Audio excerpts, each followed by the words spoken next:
मुखचंद्र आणि प्रभू रामचंद्राच्या मुखचंद्रामध्ये जे दात आहेत ते दात असणारे त्या प्रत्यक्ष वेदाच्या श्रुती आहेत आणि त्या वेदाच्या श्रुती प्रभू रामचंद्राच्या नामाचा उच्चार करतात. एवढं सामर्थ्य रामामध्ये प्रभू रामचंद्राच्या प्रत्येक वस्तूमध्ये प्रभू रामचंद्र असणारा घटापासून मठ आकाशापर्यंत भरून उरलेला आहे.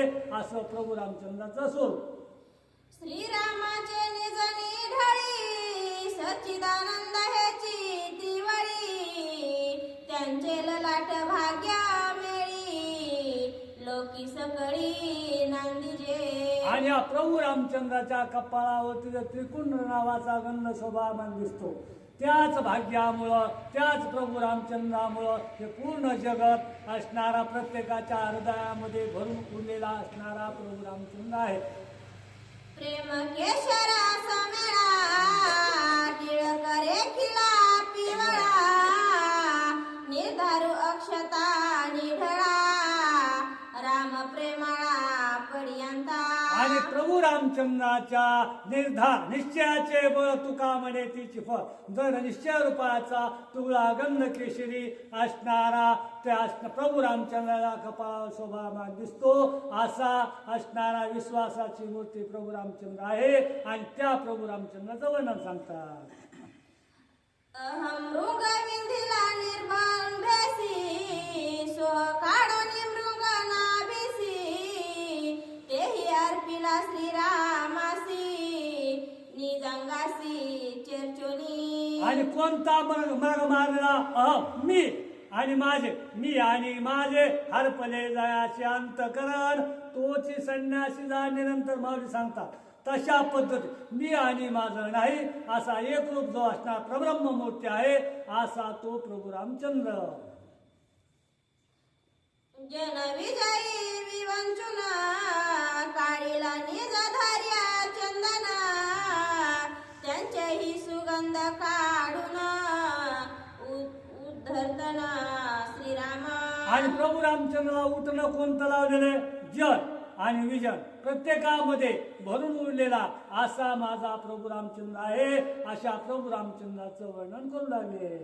त्या जुनी स्वधर्म कर्म फळा त्याची मुक्त फळा माळा शोभे श्रीरामाच्या गळा राम प्रेमाळा पर्यंता. प्रत्येकाच्या कर्माच्या विरहित प्रत्येकाचं कर्म जाणणारा अशा क्रमाच्या विरहित जे असणारे गळ्यामध्ये असणारा मुकुट त्याच्या शोभामान दिसते. आणि असा तो प्रभू रामचंद्र सर्वांमध्ये भरून उरलेला आहे. ओंकार तोची कंबू कंठ तेथोनी वेदांसी वाहती वाट गर्जती विधवा दे उद्रट होती प्रगट त्रिकांडी. आणि या प्रभू रामचंद्राच्या कंठामधून घोरण्यामधून 4 वेद उत्पन्न झाले. आणि ते वेद असणारे नीती 4 वेद 6 शास्त्र आणि 18 पुराण त्या प्रभू रामचंद्राच्या विष्णू भगवंताच्या गुणाचं वर्णन करून नीती करून थक्क झाले असा सर्वांच्या विरहित प्रभू रामचंद्र आहे.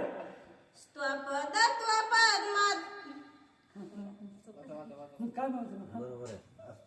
चुकत असतो तरी दमानी वाचा.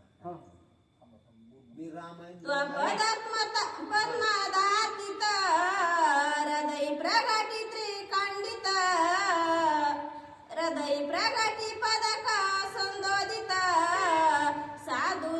साधू चित्रत्व जडित लखलखित तेज तेजे. आणि वज्रांचल अशा छातीवरती जे असणारे ब्राह्मणाची लाच सहन केलेल्या भक्तांचं संरक्षण करण्याकरता प्रत्येकाच्या हृदयामध्ये भरून उरलेला असा तो प्रभू रामचंद्र आहे. असा प्रभू रामचंद्र प्रत्येकाच्या सर्व घटी राम देहुदे एक सूर्यप्रकाश प्रत्येकाच्या हृदयामध्ये भरून उरलेला माझा प्रभू रामचंद्र आहे. मनती काशे कशिला पितांबरा श्रीराम कासे चिदंबरा झांकी शून्य तत्वेचे छिद्र कांसे अचिद्र श्रीराम. आणि ज्या प्रभू रामचंद्र शून्य ब्रह्मांडाची उत्पत्ती करणारा प्रभू रामचंद्र आहे आणि त्याच्या काशीला जो पितांबर असणारा नेसलेला आहे आणि त्याच्यामुळं शून्यपासून सर्व विश्व पूर्वी कोठेच नव्हते काही ते निर्माण झाले तिने एवढी केली ख्याती केली कानोबा तेरे तेरे ते असा तो प्रभू रामचंद्र. श्रीराम काशेशी दृंड भारी एक पत्नी व्रत धारी कांसे लागलिया ते तारी भवसागरी तारक. आणि प्रभू रामचंद्राच्या नामस्मरणामुळं प्रभू रामचंद्राच्या काशीला कोणतं व्रत एक बाणी एक वचनी एक पत्नी असा प्रभू रामचंद्र आहे. जे त्या प्रभू रामचंद्राचं भजन करतील त्याचा उद्धार करण्याकरता आणि भक्तांचं संरक्षण आणि दुष्टांचा संहार करण्याकरता माझ्या प्रभू रामचंद्राने अवतार धारण केलेला आहे. श्रीराम आकडे सगळा भक्ती भावार्थ कंठी मेखळा शूद्र गंटी काजो कमळा झाल्या सकळा कृषी सिद्धी. आणि ह्या अष्टमहासिद्धी ओळंगती द्वारी नवलती दुरी दवडिता असा माझा प्रभू रामचंद्र कशाने आकलन होतो? भक्तीमुळं नामस्मरणामुळं. त्याची भक्ती केल्यानंतर त्याला मुक्ती देण्याचं कार्य माझा प्रभू रामचंद्र करतो. हीच असणारी वज्रघंटिका माळ आणि त्या प्रभू रामचंद्राच्या गळ्यामध्ये शोभामान दिसते. सूक्ष्म ध्यानाची रचना अभिमान होता पंचानना श्रीराम मध्य देखोनी नयना लाजनी राणा तो गेला. आणि असणारा जो मदन आहे ह्या प्रभू रामचंद्राच्या स्वरूपापुढं मदन सुद्धा लाजून तल्लीन रस्ता लाजून गेलेला आहे. असा तो मदन ते तिसऱ्या डोळ्याने श्रीशंकराने लायलेला असा तो प्रभू रामचंद्र सर्वांचं कार्य करणारा करून घेणारा माझा राम आहे. पाहता श्रीराम माध्यासी सिंहाडे जडले मेखडेसी सर्वेश्वे शोभले श्रीराम चरणीची स्थिती. हा ज्या प्रभू रामचंद्राच्या पायामधील पैंजण आहे आणि त्या पैंजण वाक्या कसा 4 वेदाच्या ध्वनी निघतात आणि जे प्रभू रामचंद्राच्या अहोरात्र भजन करतात त्यांचा उद्धार करण्याकरता त्या प्रभू रामचंद्राच्या पायातील पैंजण वाजत आहे. कमरेला लाजून सिंह. थांबा महाराज. श्रीराम चरणीची स्थिती श्रीराम गतीची निजगती श्रीराम गतीची विश्रांती जाननीची ती जानकी. आणि हे सीतामाते माझा प्रभू रामचंद्र कसा आहे प्रत्येक गतीला चालना देणारा असणारा सर्व काही कार्य करणारा करून घेणारा माझा प्रभू रामचंद्र आहे. श्रीराम चरणाचे निज भूषण वाकिने वेदानिले उने ते तव धरणी ठेले मौन राम कीर्तन हे गरजे. आणि ज्या प्रभू रामचंद्राच्या पायामध्ये वाक्याने पुढे जे वाचतात ते असणार रामनामाच्या भजनामुळं सर्व तल्लीन झाले आणि त्यांचा उद्धार करण्याकरता ते असणारे पैंजण आणि त्या ठिकाणी वाचतात जे प्रभू रामचंद्राच्या पायाला मिळून झाले त्यांचा उद्धार करण्याकरता त्यांनी अवतार धारण केला. चहुवाचा परात परा चरणी गरजे तो डरा श्रीराम पद चिन्मात्र श्रीरामचंद्र परब्रह्म. आणि असणार 4 वाण्या आहेत परा पश्चंती मध्यमा वगैरे परे हुन परते ते राहून निरंतर असा माझा प्रभू रामचंद्र 4 वाण्याच्या पलीकडे आहे.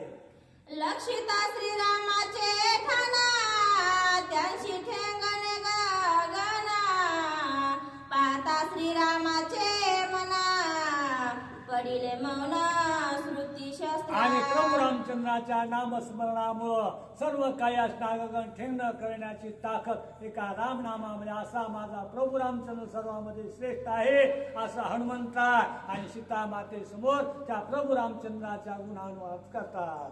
पाहता श्रीरामाचे गुणा सगुण दिसत आहे अगुणा श्रीरामे हरिले त्रिगुणा निज निर्गुणा श्रीरामा. आणि माझा त्रिवृत्त राजतम सत्व तिन्ही गुणाचे आयुर आहेत. तुझं सगुण मनो की निर्गुण रे, सगुण निर्गुण एक गोविंद रे. अशा प्रकारचा माझा सर्व गुण रहित असणारा प्रभू रामचंद्र आहे. लक्षिता श्रीराम लक्ष्मणा, जो लक्षित विचक्षणा, लक्ष लक्ष विलक्षणा, लक्षण लक्षण त्या नाही. आणि जे माझ्या प्रभू रामचंद्राचा असणार लक्ष, ज्या लक्ष त्या ठिकाणी असणारे चिद्रूप होतात त्यांचं लक्षण कशा पद्धत आहे आणि त्यांचा उद्धार करण्याकरता असणारा लक्ष आणि मन एकरूप करून जर त्या प्रभू रामचंद्राचं भजन केलं तर त्याचा उद्धार झाल्याशिवाय राहत नाही. आणि असं लक्ष आणि मन एकरूप ठेवून त्या प्रभू रामचंद्राची सेवा करावी पाहिजे. श्रीराम मुखीचे अक्षरे अमृता परिसाती मधुरे, सभाग्य सेविती श्रवणद्वारे, आनंद सर भर सांगावी. आणि या प्रभू रामचंद्र अमृता होली गोड नाम तुझे देवा, तशा प्रकारे अमृत आहे पेक्षा गोड असणारं माझ्या प्रभू रामचंद्राचं भजन आहे. आणि त्या प्रभू रामचंद्राच्या नामस्मरणामुळं तो असणारा जर जीवांचा उद्धार करण्याकरता माझ्या प्रभू रामचंद्राने अवतार धारण केलेला आहे. देखता श्रीरामाचे मुख, फिके होय समाधी सुख, स्वप्नी न देखे सुख, हरिके हरिक कोंदाटे. आणि समाधीचे सुख टाकावं अशा कीर्तने बहुसुख तशा पद्धतीत या समाधी सुखापेक्षा प्रभू रामचंद्राचं नामस्मरण मुखचंद्र पाहिल्यानंतर असणार समाधी अवस्था प्राप्त होते. एवढी ताकद माझ्या प्रभू रामचंद्राच्या भजनामध्ये आहे. कोंदाटले परब्रह्मा, ब्रह्मरूपी क्रिया कर्म, हरपले धर्म धर्म, झाला उपरमा वेदवादा. आणि या ठिकाणी एकदा का प्रभू रामचंद्राच्या भजनात तल्लीन झाला, समाधी अवस्था झाल्यानंतर राम म्हणताची राम होईजे, पदी बैसोनी पदवी घेजे, आयसे सुख वचनी आहे, विश्वासे अनुभव पाय. एकदा राम भजन केलं की रामरूप अवस्था समाधी अवस्था प्राप्त होते. एवढी ताकद एका रामनामामध्ये राम भजनामध्ये आहे. ऐसा श्रीरामने टका, तैसाची सौमित्र निज सखा, दोघा भिन्नत्व देखा, भिन्न अवंका दिसत आहे. अरे जशा प्रकारे माझा प्रभू रामचंद्र धीर वीर शक्तिशाली आहे, तशाच प्रकारे त्यांचा बंधू असणारा लक्ष्मण तो सुद्धा तशाच प्रकारचे ठाण मान ध्यान लक्षण असं ठेवणारा माझा प्रभू रामचंद्र आणि लक्ष्मण भया आहे. घालोनी आलो टांगना, तुझा कुशना कल्याणा, सोय पुषे लक्ष्मणा, पुषे कल्याणा श्रीराम. आणि या ठिकाणी साष्टांग दंडवत घालून आणि त्या ठिकाणी हनुमंता विचारला लक्ष्मण त्या ठिकाणी काय बोलतोय, कशा पद्धतीत त्यांना काय सांगू, काय अशा पद्धतीमध्ये कशा प्रकारे सीतामाता आहे मी कसं सांगू, अशा प्रकारे हनुमंता आणि सीतामातेला बोलू लागले. ऐशे हनुमंताचे हनुमंते सांगता, तटस्थ ठेवी ठेली श्रीराम कांता, आप आपणा विसरले सीता, हनुमंताची बोले. आणि अशा प्रकारे प्रभू रामचंद्राचा संवाद ऐकल्यानंतर जे ते सीतेची वस्ती घडे त्या ठिकाणी राम नाम स्मृती झाले आणि खरे अशा प्रकारे त्या ठिकाणी भजन चालू आहे. आणि त्या हनुमंताचा संवाद ऐकल्यानंतर आणि रामरूप अवस्था आणि सीता माऊली झालेले आठव गेले भावाभाव झाला स्वयंमेव पांडुरंग. आणि ही रामरूप अवस्था आणि त्या हनुमंताच्या बोलण्यावरून आणि त्या असणाऱ्या सीता मातेची बनलेली आहे. हनुमंते बोलतांत अवघाची आणिला श्री रघुनाथ, तेने सीतेचा मनोरथ, सदोदित स्वानंदे. आणि अशा प्रकारे हनुमंताने प्रभू रामचंद्राच्या गुणाचं नामाचं वर्णन सांगितल्यानंतर सीतामातेला आनंद झालेला आहे. आणि रामरूप अवस्थेमध्ये तल्लीन असता निर्भयपणे श्रीराम जय राम जय जय राम, श्रीराम जय राम जय जय राम. श्रीराम जय राम जय जय राम, श्रीराम जय भजनामध्ये तल्लीन सीता माऊली झाली. हर्षण माये पोटी संतोषीची कोटी तेने सुखे सीता गोरटी घालती मिठी हनुमंता. आणि त्या गायनाचे उरे आपुलिया छंद मनाच्या आनंद आवडीने अशा प्रकारच्या आनंदामध्ये तल्ले राम भजनामध्ये सीता माऊली झाले आणि कडकडून भेट आणि त्या हनुमंताला रामा असं म्हणून हनुमंताला भेट देऊ लागले. वानर वदे मनुष्य वाणी श्रीराम कथन त्यांचे वादनी जी कथेच्या श्रवणी भवबंधनी निर्मुक्त. आणि सीता माता सांगू लागले अरे माणसासारखं वानर बोलतात आणि जे हनुमंतांनी कथन सांगितलेलं आहे आणि ते ऐकल्यानंतर अज्ञानातील अज्ञानी कसले महापातक असतील तर हे जर ग्रंथ कथा हे ऐकली तर त्याचे पाप जळून भस्मून त्याचा उद्धार होईल एवढी ताकद एका रामनामामध्ये आणि सीतेचा आणि हनुमंताचा संवाद ऐकल्यानंतर त्याचा उद्धार होतो एवढं सामर्थ्य एका रामनामामध्ये आणि राम भजनामध्ये आहे. ऐकता वानरांच्या गोष्टी सत्य श्रीरामासी झाली भेटी निरसोनिया दुःख कोटी ओतिली सृष्टी सुखरूपे. आणि अशा प्रकारे हनुमंताचा संवाद ऐकल्यानंतर अंतःकरणामध्ये ठसवले बरोबर आहे माझ्या हनुमंताला माझ्या प्रभू रामचंद्राची मालकाची भेट असा दृढ विश्वास संपादित झालेला आहे. आणि दृढ विश्वास झाल्यानंतर मग सीता माता काय करते ऐका पुढे. हर्षाची अलवल आहे स्वानंद पसरुनिया बाह्य आलिंगिले कपिराय जेविका माया प्रिय पुत्र. रे बाळा हनुमंता अरे बाबा मला भेट दे असं हात समोर करून ज्याप्रमाणे आपली आई आपल्या मुलाला कडकडून भेट देते आपल्या मुलाला जवळ घ्यावं तशा पद्धतीत सीता मातेने हनुमंताला हात लांबून कडकडून भेट देऊन आपल्या जवळ घेतलं. सीतेची सुख झाले गाढे पुत्र सुख ते तृणा त्या पुढे हनुमंत वाडे कोढे प्रेम पडी पाडे पर्यंत. आणि अशा प्रकारच्या मुलापेक्षाही जास्त असणार हनुमंताला भेट दिल्यानंतर असणार सुख सीता मातेला झाले आणि अतिशय उल्हास आनंद अतिशय हनुमंता जय श्रीराम म्हणून अतिशय स्फुरण आणि हनुमंताला वीर श्री वाटू लागले.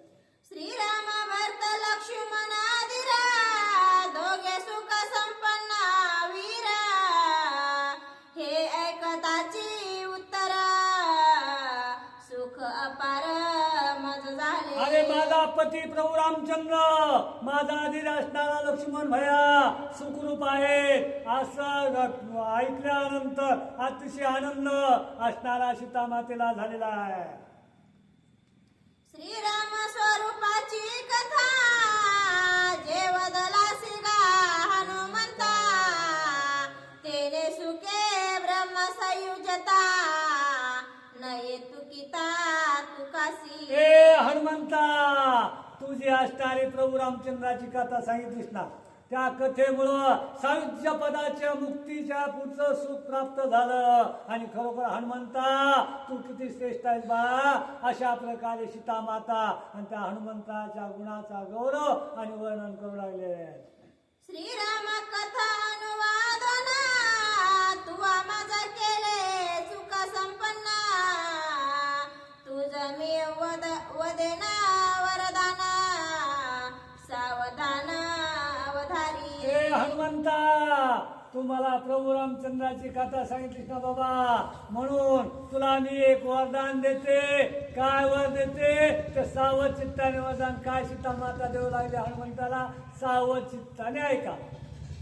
हनुमंता होईन चिरंजीवी तेही जीवित्व ज्ञानानुभव भवी नित्य नवे सुख संभावी श्रीराम पदवी वैभवे.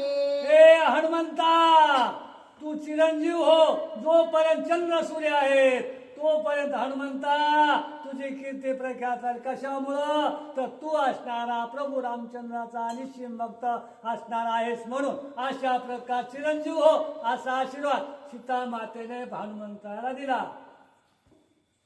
तुझ कळी काळ कापे चळी ऐसा होस्या तुरबळी यश पावसी भूमंडळी नाम समेळी श्रीरामे. हे हनुमंता यश नावाचा गुण तुझ्याकडे राहील आणि त्रिभुवनात तुझी कीर्ती प्रख्यात होईल. कशामुळं तर प्रभू रामचंद्राच्या भजनामुळं, प्रभू रामचंद्राच्या निश्चिम भक्तीमुळं असा तू असणारा हनुमंता होशील, चिरंजीव होशील असा वरदान आणि सीता मातेने हनुमंताला देऊन टाकलं.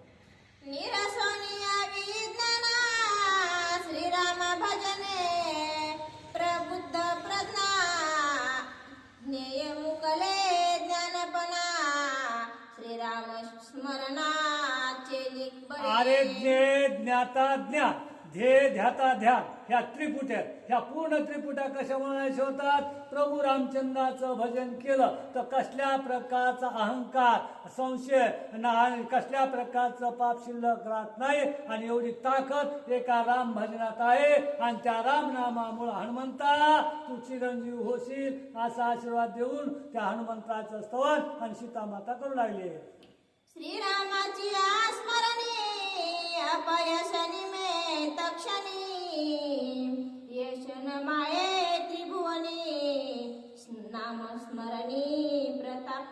आणि प्रभू रामचंद्राच्या नामस्मरणात एवढी ताकद, कोणतं कार्य करण्याकरता जय श्रीराम म्हणून पाऊल टाकला की त्या ठिकाणी प्रत्येक वेळेस यशच प्राप्त होतं. कारण यश नावाचा गुण हे असणारा हनुमंताला दिला. कारण का तर प्रभू हनुमंता रात्र न कळे दिवस न कळे अंगी खेळे दैवत हे रात्रंदिवस असणारा हनुमंता प्रभू रामचंद्राचं भजन करतात म्हणून यश नावाचा गुण आणि त्या ठिकाणी सीतामातेने देऊन टाकला.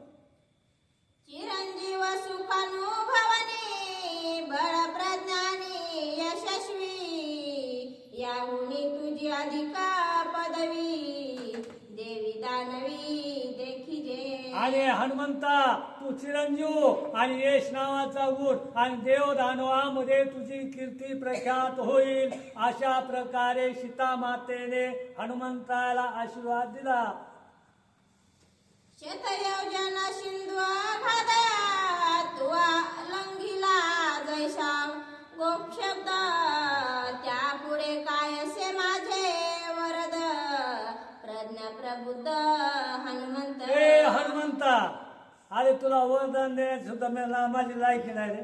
अरे 400 कोस लांबीचा समुद्र जसा गाईच्या पावलावून पलीकड ढांग टाकत तशा प्रकारे तो ओलांडला. आणि तुला मी काय वरदान देऊ, काय आशीर्वाद देण्यात माझ्याकडे ताकद आहे राम हनुमंता. अशा प्रकारे सीतामाता आणि नंतर लीन होऊन हनुमंताला बोलत आहे. तुझ मन नये वानर सुरा सुरा दुर्धर धाडोनिया लंका पुरा निशाचरे गांजिली. ए हनुमंता, अरे बा तुला वानर म्हणून आहे. कारण का तू प्रत्येक राशात जाळलेली लंका धन्य धन्य म्हणे तुका. तू प्रत्येक लंका जाळलेली राजा रावणाची दाढी जाईल आणि राक्षसाला त्रास दिला आणि तुला वानर म्हणायची सुद्धा माझी लायकी करे असं सीतामाता बोलते. एकला एक हनुमंत रावणाचे सभे अंत राक्षस करुण्या कांत लंकानाथ गांजिला. हे हनुमंता, अरे राजा रावणाच्या सभेमध्ये एक ताईक होता. एवढ्या राजा रावणाचे प्रधान मुलं सैन्य आणि एवढा असो राजा रावणाला तो त्रास दिला. त्या हनुमंता किती शूर आहे, किती वीर आहे, किती बलवान आहे तू. लंके माझी कडवी कडी राक्षसांच्या कोडी रावणाची सभा उघडी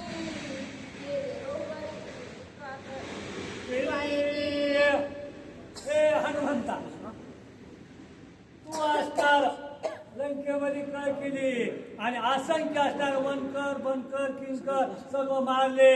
राजा रावणाची दाढी जाळली. अशा प्रकारचा पुरुषार्थ आणि त्या ठिकाणी तू केलेला आहे. आणि हनुमंता तुझ्या गुणाचं वर्णन मी काय करू आणि तुला मी काय एवढे आशीर्वाद देण्याच्या लायकीची कर बाबा. अशा प्रकारे आणि सीता माता बोलू लागली. सभे माझे घालून खान वा मागविले राक्षस जन शेकी रावण गांजिला. प्रभु रामचंद्र भगवान की जय. सीता माता हनुमंताला सांगू लागलेले आहे की हे जे काही तू केलंस हे कशाच्या बळावरती केलंस तर राम नामाच्या बळावरती. एवढा मोठा 33 कोटी देवांना बंदिस्त करणारा राजा रावण, एवढं मोठं त्याचं सैन्य, त्यांना न भीता राजा रावणाला तू दहशत बसवलीस, धाक बसवलास, एवढी तू कीर्ती केलीस. एवढं रामाचं नाम महात्म्य मोठं आहे.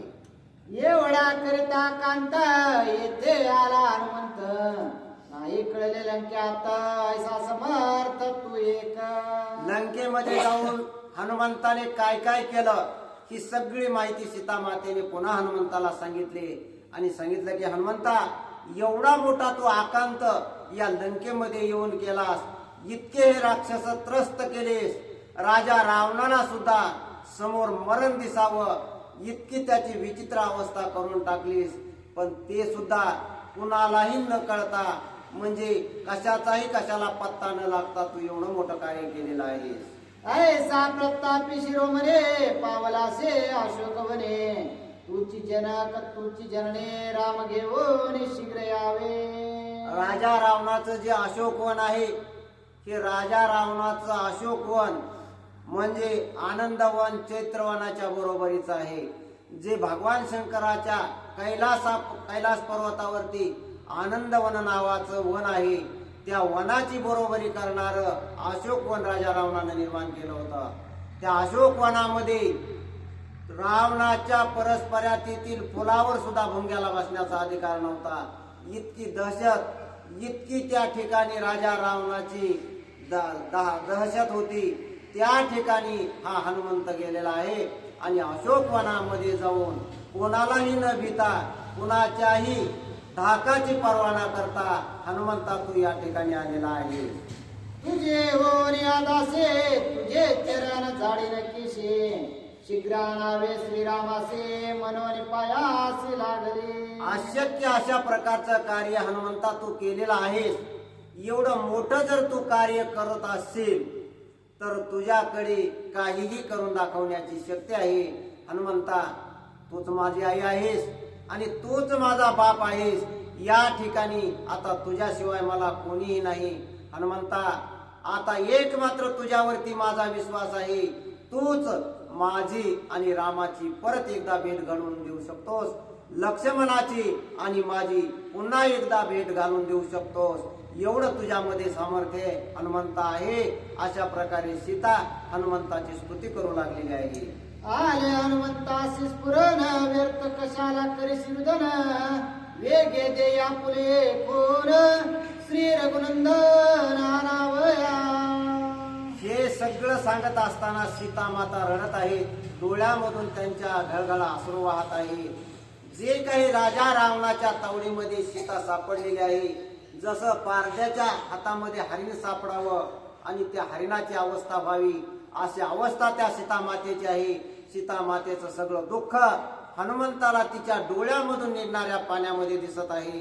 हनुमंत म्हणू लागलेले आहे की माते आता मी या ठिकाणी आलेलो आहे, मग तुला चिंता करायची गरज नाही.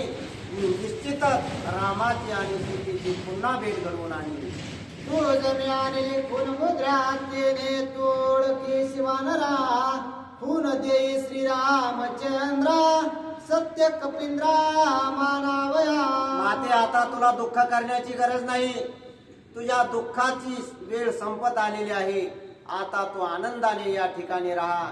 जसं प्रभू रामचंद्राकडून सीतेने मला ओळखावं, मी कोण आहे, रामाचाच दूत आहे की राक्षसी रूपामध्ये असलेला वानर आहे, हे सीता माता तुला कळावं म्हणून जसं मी रामाकडून रामाची मुद्रा म्हणजे अंगठी आणली आणि त्या अंगठीवरूनच राम जिवंत आहे आणि रामाचाच दूत हा वानर हनुमंत आहे हे तुला जसं कळालं तसं माते आता मी या ठिकाणी 400 कोस समुद्र ओलांडून आलेलो आहे. या अशोकवनामध्ये सीता मातेची मी भेट घेतलेली आहे. हे जर मी रामाला जाऊन सांगितलं तर राम असा विश्वास ठेवणार नाही. रामाने विश्वास ठेवावा आणि रामाने हनुमंताने सीतेची भेट घेतलेली आहे याची काहीतरी ओळख असावी. म्हणून जसे रामाने मुद्रा मला दिली त्या मुद्रेवरून जसं तू मला ओळखलंस तसं तू सुद्धा मला काहीतरी खूण दे. मी खूण घेऊन मी रामाकडे जाईन आणि रामाला दाखवीन. त्यावेळेस रामाला विश्वास पटेल की हा हनुमंत खरोखरच सीतेची भेट घेऊन आलेला आहे. काय करीसी देवनी खुन न लगे भाक न लगे आन मज आठवले एकटे आन सावधान अवधारे. सीते रामाने ओळखावं म्हणून काही जे रामाला माहित आहे अशा प्रकारची एखादी वस्तू खून तू मला दे असं हनुमंतराय सीतेला बोलत आहे. आणि बोलता बोलताच हनुमंताच्या डोक्यामध्ये विचार दुसरा आला. म्हणला माते कशाला खून आणि कशाला काय. मी जे काही आता विचार माझ्या डोक्यामध्ये केलेला आहे जो काही निश्चय मी केलेला आहे तो लक्षपूर्वक आहे. पृष्ठे वैसल्या सीता तेच क्षणे श्री रघुनाथा तुझं भेटवेन आता विलंब व्रता करू नको. सीतेला हनुमंत काय लक्षपूर्वक आहेत म्हणतात की आता तुझी खुन नग ओळख नग आणि काहीच नग. काय कर आता तू माझ्या पाटकुळीवर बस. तुला पाटकुळीवर घेतो आणि असंच उड्डाण करून रामापाशी नेऊन पोहोचवितो. शुद्धे सांगावया श्री रघुनाथा तुझे येते सांडवणी जाता राक्षसी केली तुझ्या घाता शुद्धी व्रता होईल. आता मी एवढं मोठं परिश्रम करून या ठिकाणी आलो. तुझी भेटही घेतली माहितीही घेतली आणि मग पुन्हा मी रिकाम्या हाताला रामाकडे जाऊ का आणि सांगू का मी सीतेला भेटलो सीता अशी बसली तशी बसली. आता इथं आलोच आहे तर तुलाच मी घेऊन जातो. आता निरोप नग आणि सीतेचा शोध लागलाय म्हणणं नग आणि रावणाच्या अशोकवनामध्ये सीता आहे हेही सांगायची गरज नाही. तुलाच पाटकुळीवर घेतो आणि रामापाशी नेऊन सोडतो. येते मजची देखता रावण वधू आला होता दैवे चुकविले अनर्था सांडवणी जाता मज नये. सीता माते आता तू माझ्या पाटकुळीवर बसल्याशिवाय पर्याय नाही. कारण मी आता माते तुला या ठिकाणी सोडून जाऊ शकत नाही. कारण मी माझ्या प्रत्यक्ष डोळ्यानं पाहिलंय. अगोदरच या ठिकाणी रावण आला होता आणि रावण येऊन तुला तलवारीनं मारण्यासाठी त्याने तलवार उपसली होती. मग एवढ्या मोठ्या धोक्यामध्ये ठेवून तुला या ठिकाणी मी सोडून एकटा रामाकडे जाऊन सीता मी पाहिली आहे असं सांगू शकत नाही. मी त्या रावणाच्या तावडीमध्ये तुला सापडू देणार नाही. तू आता माझ्या पाटकुळीवर बस आणि माझ्या बरोबरच रामाकडे चल. शूरपणा केली नकटे तुझा राग तिचे पोटे तुझा मारीला उठावटे महाकोटे राक्षसे. रावण मारायला आलेला मी माझ्या डोळ्याने पाहिलेला आहे हे तर आता सांगायची गरज नाही. परंतु रावणाची जी बहीण आहे शूर्पणखा ज्या शूर्पणखेनंच ही काळी लावली तिचं नाक कापलं आणि त्या नाक कापल्याचा राग तिच्या मनामध्ये आहे. कदाचित ती सुद्धा येऊन तुला मारेल याचा संशय माझ्या मनामध्ये येत आहे. म्हणून तू काय कर की या ठिकाणी मी तुला सोडित नाही. निस्ता मी निरोप रामाकडे घेऊन जात नाही तर प्रत्यक्ष सीतेलाच मी रामाकडे घेऊन जातो. सांडून जाणे न घडे गोष्टी वेगे बैसे माझे पृष्ठे करीन श्रीरामाची भेटे विकल्प पोटे धरू नको. माते आता काही जरी झालं तरी मी तुला या ठिकाणी सोडून तुझा निरोप घेऊन रामाकडे जाणार नाही तर प्रत्यक्ष तुलाच मी रामाकडे नेईन. आता तू अजिबात उशीर करू नको. इथं या ठिकाणी आता थांबायची गरज नाही. एक तर उशीर झालेला आहे. 2-3 दिवस झालं मी शोध घेत या लंकेमध्येच अडकून पडलो.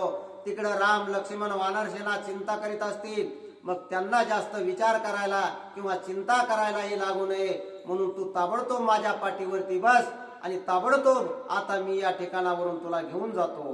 लंका त्रिकोट कनक गिरे उपडोन आपुले बळे करे एके उड्डाणे समुद्रे नेन पैल तिरे जानकी. त्यावेळी हनुमंत सांगू लागलेले आहे की माते आता तुला या ठिकाणी सोडून जाणं धोक्याचं आहे. कारण तो राजा रावणही तुला मारण्यासाठी टपलेला आहे. तुझा बदला घेण्यासाठी कदाचित ती शूर्पणखाही येईल. त्यापेक्षा तू माझ्या पाटकुळीवरती बस माझ्या पाठीवर बसल्यानं मला काहीच जड होणार नाही किंवा तुझं कसलंच ओझं होणार नाही. ही जी लंका आहे, या लंकेच्या भोवती जे 3 मोठमोठे पर्वत आहेत, या पर्वतासहित लंका सुद्धा उपटून मी रामाकडे नेण्याची माझ्यामध्ये शक्ती आहे. त्यामुळे तू निसंकोच मनाने माझ्या पाठपोळीवरती बस. करून एकच उड्डाण भेटवेन राम लक्ष्मण, वाहतो श्रीरामाच्या करी आरोहण पृष्ठभागे. माते आता तू विचार करू नको किंवा कसल्याही प्रकारचा संशय घेऊ नकोस. रामाची शपथ घेऊन सांगतो माते, तू माझ्या पाठीवरती बस. तुला मी अगदी सुखरूपपणे रामापर्यंत नेऊन पोहोचवितो. तू जम्याने ताती त्वरेसे राक्षस महावीर शुरांसे, वेगेन येव वेल मज पासे त्या मशकांसे काय ठावे. तू जर आता माझ्या पाठपोळीवरती बसलीस आणि मी जर तुला घेऊन गेलो तर तुला वाटतं का हे राक्षस मला अडवतील? माते, तू कसलाच काही विचार डोक्यामध्ये आणू नकोस. अगदी निसंकोचपणाने तू माझ्या पाठीवरती बस. तुला घेऊन मी रामाकडे जाईल आणि त्याचा थांग पत्ता सुद्धा कुणाला लागू शकणार नाही किंवा एकही राक्षस तुला नेत असताना मला कोणी अडवू शकणार नाही, रोखू शकणार नाही किंवा माझ्याकडं युद्धाला येऊ शकत नाही. आलिया इंद्राजेत कुंभकर्णा त्यांचे रणे विभांडून, रावणाते गांजून भेटवेन श्रीरामा. जरे या ठिकाणी तुला मी घेऊन जात असताना मला रोखण्यासाठी रावणासहित इंद्रजित कुंभकर्णासहित सगळं राक्षस सैन्य जरी आलं तरी त्यांच्या बरोबर मी युद्ध करीन आणि त्यांना मारून तुला मी रामाकडे घेऊन जाईन. सीता म्हणे गावधारे बैसता तुझे पाठीवरे, तुझी वेगे उड्डाण करे पडेन सागरे हिसळून. पुन्हा आणखीन एवढं सांगून सुद्धा सीता मनामध्ये संशय घेते, विचार करते आणि हनुमंता बरोबर जायचं नाही असं ठरवून वेगवेगळ्या प्रकारच्या शंका कुशंका हनुमंताला सांगते. सीता म्हणू लागली की हनुमंता, अरे तू मला पाठपोळीवरती नेशील, तुझ्यामध्ये तेवढी शक्ती आहे, धमक आहे, याच्यात मला कसल्याही प्रकारचा संशय नाही. परंतु ज्या राजा रावणानं मला या ठिकाणी आणून ठेवलेलं आहे, या ठिकाणी असंख्य राक्षस मला राखण करण्यासाठी ठेवलेले आहेत, त्यांना तर माहिती होईल आणि त्यांना माहिती झाल्यानंतर राक्षस सैन्य तुला युद्ध करण्यासाठी सामोरं येतील किंवा मी जर तुझ्या पाठपोळीवरती बसले तर तू 400 कोसाचा समुद्र ओलांडण्यासाठी जोरानं उड्डाण घेशील आणि त्या उड्डाणाच्या झटक्यानं मी जर समुद्रामध्ये पडले तर समुद्रामध्ये असणाऱ्या मगरी, मोठे मोठे मासे हे मला खाऊन टाकतील. मग काय उपयोग होईल? माझी आणि रामाची भेट होणार नाही आणि तुझ्या या कष्टाचं सुद्धा चीज होणार नाही. पडता समुद्रा प्रते मत्स्य मगर मग भक्षते, तेव्हा तू पडसे आवरते केवी मारुते म्यायावे. आणि मी जर का समुद्रामध्ये पडलेच आणि एखाद्या मगरीनं मला खाल्लंच तर मग तुला किती मोठा पश्चाताप होईल. 400 कोसाचा समुद्र ओलांडून आलास, लंकेमध्ये एवढा मोठा हाहाकार केलास, राजा रावणाबरोबर युद्ध करण्याची सुद्धा तू हिंमत धरलीस, एवढं मोठं कार्य तू केलंस कशासाठी? तर सीतेचा शोध रामाला नेऊन पोचवायचा आहे म्हणून. आणि मग जर का मला मगरीनं पाण्यामध्ये पडल्यानंतर खाल्लं तर एवढ्या मोठ्या तुझ्या कष्टाचा, एवढ्या मोठ्या केलेल्या कार्याचा काय उपयोग होईल? उलट तुला पश्चाताप होईल की आपण एवढं मोठं कार्य केलं परंतु मी किती मूर्ख आहे, माझ्या लहानशा चुकीनं सीता हातची गेली असा पश्चाताप तुला होऊ नये म्हणून मी काही तुझ्या पाठीवरती बसत नाही आणि मी काही तुझ्या बरोबर येत नाही. का धावणे आलिया मागे वेगे, तू परत सेल युद्धा लागे, समरांगण युद्ध भागे मी रणरंगे पडेन. आणि जर मी तुझ्या पाठीवरती बसले आणि जरी तू उड्डाण झटक्यानं झालं आणि मी जर घट्ट मिठी मारून आवळून बसले आणि नाही पाठीवरून पडले तर जात असताना राक्षस तर बघतील आणि राक्षसाने बघितल्यानंतर तुला असं मला घेऊन जाऊ देतील का? ते तुझ्या बरोबर युद्ध करण्यासाठी येतील आणि मग तू राक्षसाबरोबर युद्ध करत असताना मग जर मी त्या युद्धाच्या धक्क्याने निसटले पडले तर मग पुन्हा आणखीन तुला पश्चाताप करण्याची वेळ येईल. माझ पडताचे क्षेते क्षोभो निराक्षस मज मारिते, हेही न मारुती म्यायावे. राक्षसाबरोबर युद्ध करीत असताना मी जर तुझ्या पाटकुळीवरून निष्ठून पडले तर एक तर जमिनीवरती पडल्यानंतर मला लागल हे वेगळंच, पण राक्षस मला मारतील, आमच्या डोळ्यामध्ये धूळ घालून तू या वानराबरोबर पळून जातेस का, म्हणून मला मारतील, त्रास देतील आणि तुझ्या बरोबर सुद्धा युद्ध करतील.